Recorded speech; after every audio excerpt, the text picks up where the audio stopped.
Number ஒன்றா இருக்கிறதுக்கு secret என்னது, அதை பற்றி தான் இந்த வசனம் பேச போது.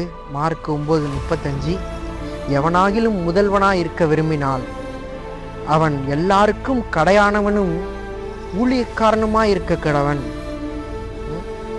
நம்பர் ஒன்னாக இருக்கணும், நான் பெஸ்ட்டாக இருக்கணும், நான் டாப் நாச்சாக இருக்கணும், நான் பெஸ்ட் ஆஃப் பெஸ்ட்டாக இருக்கணும்னு எல்லாரும் ஆசைப்படுவோம். ஆனால் அதுக்கு உண்டான சீக்ரெட் என்ன அப்படின்றத இந்த வசனம் சொல்லுது. நம்ம ஃபஸ்ட் ஆளாக இருக்கணும், பெஸ்ட் ஆளாக இருக்கணும்னா என்ன பண்ணணுமா, நம்ம லாஸ்ட் ஆளாக இருக்கணும்.